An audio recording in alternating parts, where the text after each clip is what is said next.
What's going on, guys? It's been just over 10 years since I last uploaded to YouTube.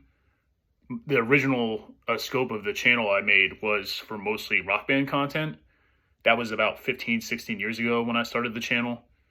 And then as I got out of rock band as a hobby over the years, I got more into airsoft. And about 10 years ago was when I last uploaded those videos. Those were all shot with, I believe it was a GoPro Hero 4 camera. I had a head mount that would go on a hat to kind of protect the camera so I could still wear protection while I was actually airsofting. Since moving to Virginia out of New Jersey, I've gotten less into airsoft. Every once in a while I'll do it, maybe like once, twice a year if I travel and see friends again. But more so now, I've started a firearms collection since starting my career. And over the years, I've always wanted to try out something with a scope cam. Even when I was into airsoft, I had an airsoft sniper rifle, and I've seen people's channels on YouTube all the time actually having a setup where they can see the image of what the sniper sees through the scope. And I finally got around to actually getting a good setup that would allow me to record such a video. So I'm going to go through what I've added to my collection that has allowed me to do that. So over the years, I've always been into firearms. Grew up around them, grew up around hunters, law enforcement officers. It's always been a hobby of mine. Just recently, I pulled the trigger on looking into airguns. So where I'm at in Virginia, you can't, unless you have a large piece of property, you can't use firearms on your property, depending on what locality in Virginia you're at. So where I'm at, I'm actually able to use air guns legally as long as I'm not passing pellets into other people's property. If I keep everything enclosed in my property, I'm good to go. So this is what I've got. This is an FX Wildcat MK3. Now this obviously is the third iteration of this rifle. They've made improvements over the years. FX has been in the airgun business for over a decade now, making small improvements over time on their products, and I gotta tell you, this is like unbelievably accurate. The big thing for me, because I live in a residential area, is the quietness of the gun, and honestly, unless you're right up near the actual shooter, you can't even tell that the gun's being fired. So when I shoot this gun, I actually have squirrels, other birds in the yard, like less than 6 yards in front of me, that aren't bothered by the report of this gun. That's how quiet it is. So I just recently upgraded the scope on this gun. When I first got it, I had an old Nikon, I believe it was a 4-12 by 40 scope, and it worked fine on this gun for the purposes that I use it at, usually 25 yards or less. That scope worked fine. Problem is, that scope was an older model that's discontinued now, and it doesn't have a side focus knob. So if you're looking to record video through the scope, you need to be able to focus the image of the scope so that the iPhone or whatever GoPro that you're using to record can actually focus on the target and actually see what you're seeing. So now I have a primary arms. I believe this is a 4-14 scope with an ACSS reticle. The reticle is much more conducive to airgun shooting because at longer distances, airgun pellets are going to be affected extremely heavily by wind and by drop. So if I'm dead on at 25 yards and I want to shoot 50 or 75 or longer, the pellet's going to drop significantly. So having the BDC reticle and the wind hold markers in the scope is going to be a big help. So that's the gun. I'm going to do a video in the future, a more in-depth video on the breakdown of this gun, the specs, everything, how it shoots, the barrel length, etc.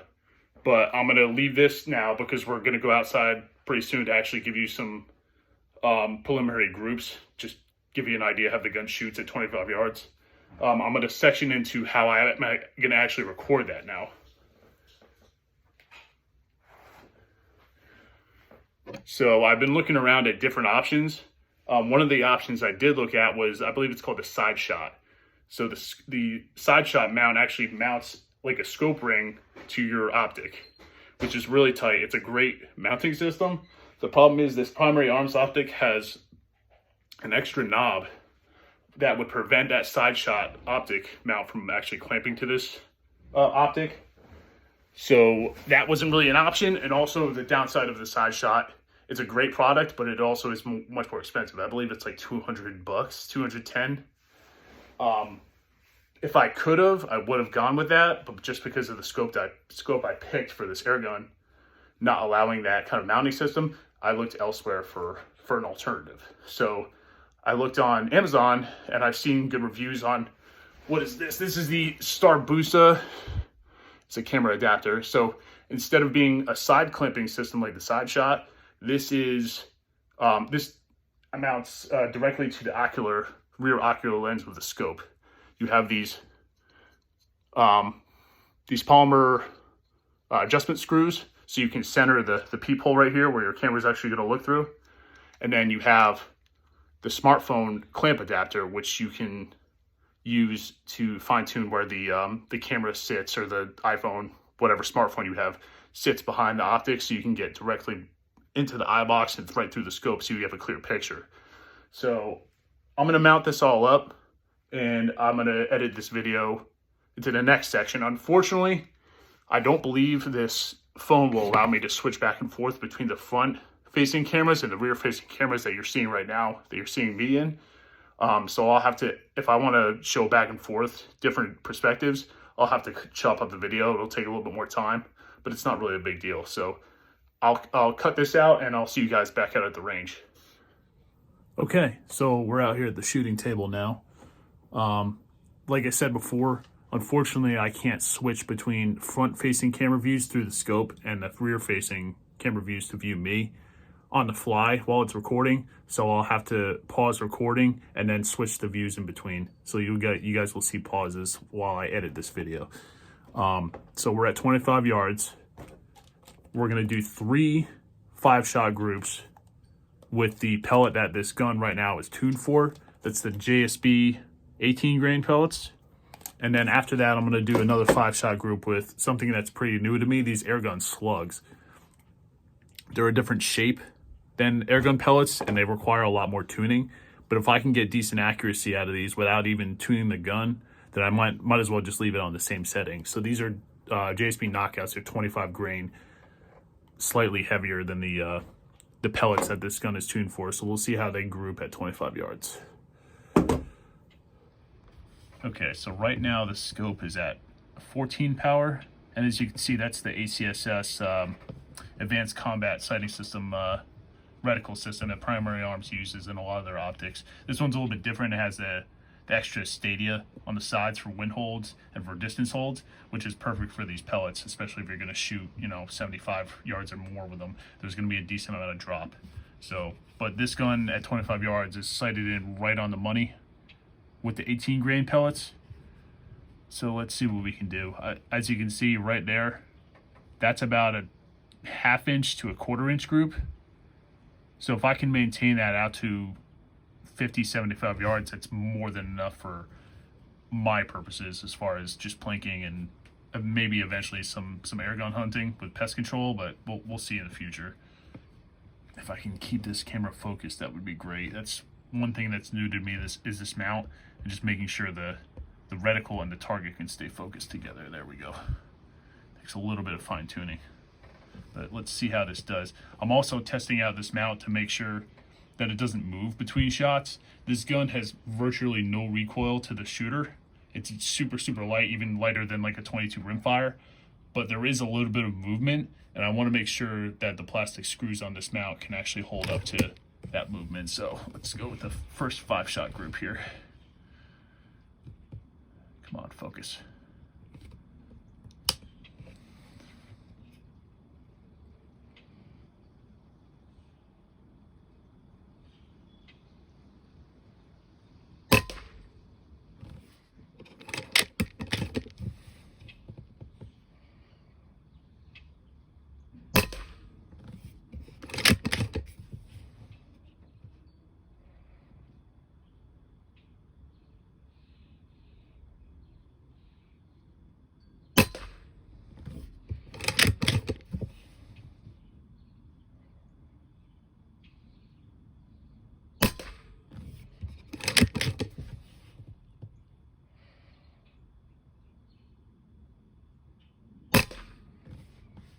not bad.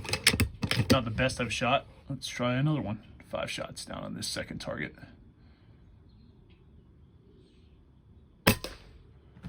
It's hitting a little bit to the left.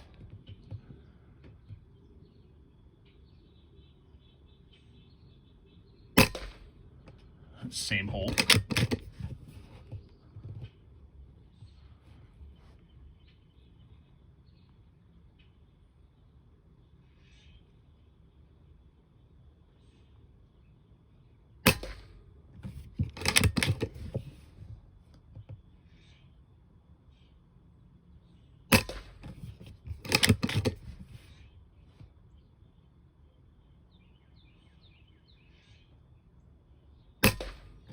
Okay, those are all 5 of those are basically touching. That's one of the best groups I've shot with this gun so far. It gives you an idea of what kind of accuracy you can squeeze out of these air guns. This blade of grass is going to be a problem for this, so let's try this middle target for the last group.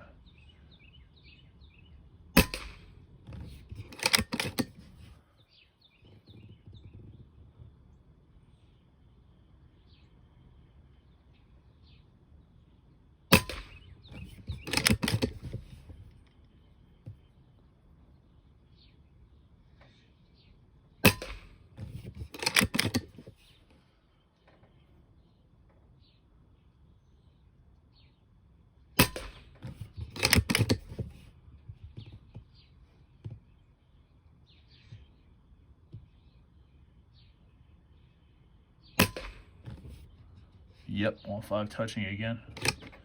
All right, so I'm gonna swap out the ammo here and we're gonna try the slugs. I'll cut back when we get the gun loaded. Okay, so this is gonna be 5 shots with the JSB slugs.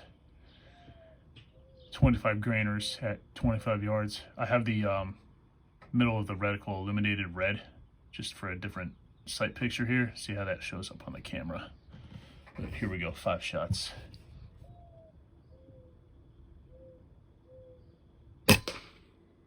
Yeah, heavier slug, lower point of impact, it seems.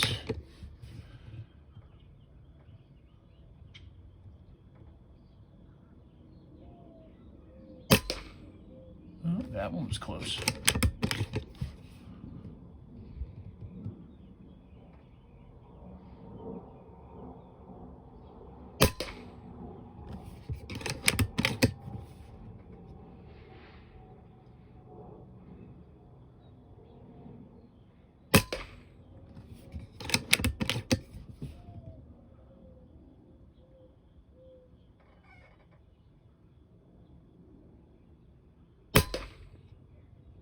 Okay, so the last 4 we're touching, I guess that first one, because the gun wasn't acclimated to that new slug, was kind of a flyer there, but that's decent. The gun is tuned for those 18.3 grainers, so it's no surprise that they shoot better, at least for right now, until I tune the gun for these heavier slugs.